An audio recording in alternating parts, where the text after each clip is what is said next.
Comment threads and Twitter feeds are easy places for me to set people straight. I have a track record of changing people's minds 100% of the time when I leave angry comments online. I am a social justice warrior. I'm Calvin Phillips with Campus Reform. Today we're in New York City with the 4th of July coming up, talking to college students about whether they're proud to be an American. What will they have to say? Let's find out. Do you consider yourself today proud to be an American? Oh boy, that's a tough question. No. No, not in the America we have right now. Yeah. No, I'm not proud. No. Are you proud to be an American? Definitely not. No, I'm not proud of America. I'm not proud of what we've done. Would you consider yourself proud to be an American? I'm gonna go with no, especially like recently. At the end of the day, I guess I would say no. I wouldn't necessarily say I'm proud. I think we need to stop thinking that we're the best nation on earth because that's just egotistical and it's not accurate. We're pretty great though. We're close. Things that are America, like I don't want to associate myself with. Patriotic views about America, when it really comes down to it, I feel like it's more just like a tool to be used to get people to join the army. And what about America right now would you consider yourself not proud of? I mean, I think the answer is pretty obvious. Just look at the news. There's a plethora of things that are going wrong. Orphan border issues. Got it. So were you not proud when Obama did it 5 years ago? I think that it's different now. A lot of the not proud of being an American comes from like the history of the U.S. Any places that come to mind that would be better? Better than the U.S., probably some nice little socialist country in Europe. If we change presidents, then I would be proud. And there's an America that we can make that will be great. Yeah. And so I Are believe. you saying make America great again? No. That's not what I'm saying. Everything with the Supreme Court right now is like really scary. I'm scared. I'm scared. I'm genuinely scared. Were you concerned when President Obama filled the Supreme Court vacancies in the election year? No. In the past, were you proud to be an American, and what made you more proud then? I guess it was just ignorance. I had no idea how many people in this country were so far right and discriminatory. And I would first of all reverse everything Trump has done. Okay. Every executive action. I'd reverse everything he's done right now. Okay. Would that crash the economy though? Things are going pretty well right now in the economy. Those are like pretty longitudinal. I don't think anything beneficial has been his doing at all. What could be done to make you proud of your country? I'd like, people to be able to express their identities and be themselves without having to deal with prejudice and, Is there a law for that though? There could be. There are laws that could help with that. What do you think about the immigration policy in our country right now under President Trump? I can tell you he doesn't have one. He's just playing it by his own ear, his forefathers' ears. If I were him, I'd seek out another job because he's a temporary employee like the rest of us. All right, so these pictures have been surfacing in the media a lot about the children in the detention centers. They're in chain link fences, they got foil blankets on That them. never should have happened. When they did what they were doing at Guantanamo, they should have let people know what's going on there. That woman that died, got shot in the head, it takes a talented eye to shoot for mass, and it takes an even better eye to shoot for someone's head. Okay, going back to this though, do you think that this is solely President Trump's fault? Oh, of course it's his fault. All right. What Because if he could change policy anytime he wants to, but instead he's busy blowing up Twitter with BS. I told you that these are from the 2014 Obama administration? You know what? He had people up under him. He had plenty of people up under him. You can't go for the mountain when you got all the ground below you. But you're saying that this is all Trump's fault, but this has been going on since Bill Clinton. But you know what? This is what I'm saying to you today. It can't happen what happened back then. You take care of what's current.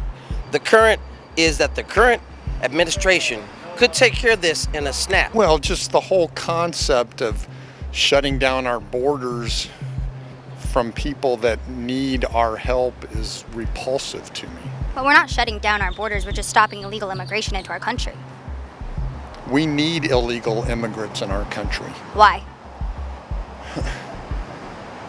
I mean, Because okay. we need to be compassionate to people that need our help. It's a unique problem that has to be dealt with. I understand that, but at the same point in time, the zero tolerance policy is unacceptable. Did you know that there's been a 310% increase in the number of human trafficking victims coming from the border into our country? Human trafficking? Yes, people are coming from the border. In many cases, the parents of the children coming from the border aren't necessarily the real parents of the children at all, and they don't have documentation proving that they are their kids. It's kind of like the welfare system. Just because some people abuse it doesn't mean you shut the whole thing down. It's just something that bothered me after I left, man. Like these pictures right here, that's good. I'm glad you're out here showing people and you're making it apparent for people. But don't bullshit with people. Like if you're gonna show these pictures, lead with, hey, these are some Obama era pictures.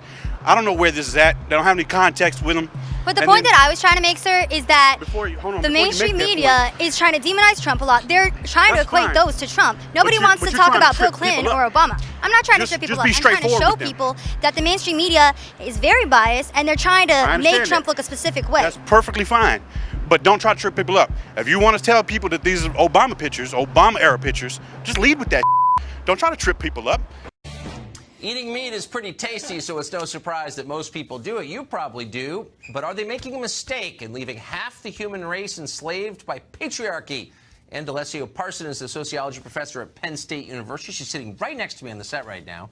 In a recent piece for something called the Journal of Feminist Geography, Professor D'Alessio Parson says that eating meat entrenches hegemonic masculinity and that for women going vegetarian, quote, pushes back against the patriarchy and may even eliminate the gender binary itself. Professor D'Alessio Parson joins us tonight. Professor, thanks for coming on.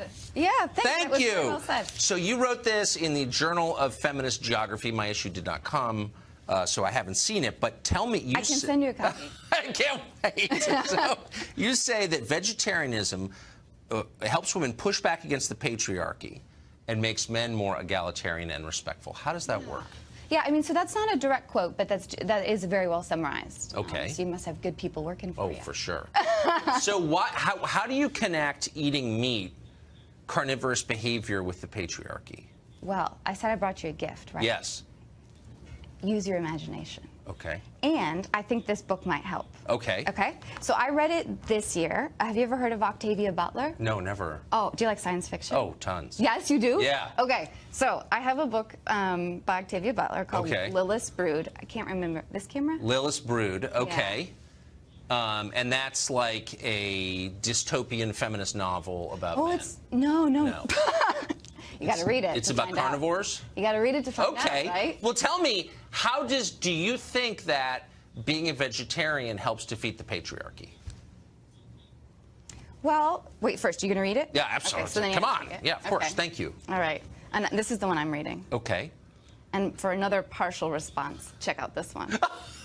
Good. So we've sold a couple feminist books here on the book club. They're not just feminist. But tell me, let's get to the nub of it. How I eat meat. Yeah. How am I perpetuating the patriarchy by doing so? Well, okay, there's several ways. One of the ways in which we perpetuate patriarchy is when we take up a little bit too much space. Right. And eating meat is a diet that requires more space on the planet. Well, right? Okay. It requires more resources to produce meat than it does to produce plant-based food. But what does that have to do? I understand that, and I know the environmental argument against eating meat, but you seem to suggest in your piece that there's something about meat specifically that makes men dangerously masculine, and that men who refrain from meat become easier to deal with, or as you put Tucker, it, more egalitarian. I seem to say in my piece. You said you didn't read it yet. Well, I have the summary right here. Well, you didn't read my words. Well, I think they've got quotation marks around it. Oh, okay. Do you believe that eating meat makes men more masculine? Why are you, I guess I'm wondering why you're so concerned about men becoming more or less masculine. I feel like this, are you really a professor? Because I feel like this may be performance art. What's performance? No, I'm a professor. Okay. I believe that when you come together, two individuals come together, right? You co-produce knowledge. Okay. So you were saying before you didn't finish college? You co-produce knowledge. Yes. So you tell me this, if I stopped eating meat, how would I be better? I don't think it's about better or worse, right? Okay. I think it's a question of how much space are we as individuals taking up? So how much space are we taking up when it comes to what we consume? The tea we drink, I really like tea. Oh, I had a package for you, I'll give it to you. later. The things Let that me we just ask you this put really on quick. our body and what we put in our households. How much space do we You take up? promise you're a real professor? Yeah. Okay. What does it mean to be a real professor? I teach adjunct. I This is teach getting adjunct. too deep. I'm going to ask you one last final question, Yeah. which is, I'm getting the sense from what I have read, whether or not you wrote it is another question, but I think that you did, that when men stop eating meat, they change in ways that you think are good. Is that true? I think it's helpful that men stop, that all people consider how much meat they choose to put in their bodies. I'm not here to mandate anything, right? Right. We all make our individual level choices. Our individual choice is incredibly important, right? Adam Smith. Yes, Adam Right? Smith. We were just talking about it in the green room. I will say I come away with two strong impressions from this interview. One, I like you more. Really? But I know much less. What does that mean? I don't know. Will you have me back to It's discuss a our paradox books? we can talk about. Professor, thank you Okay. for joining us. All right. Hello, my name is Jane. I'm social justice based. Agree with me or you'll be shamed. Hello, my name is Jane. I'm social justice based.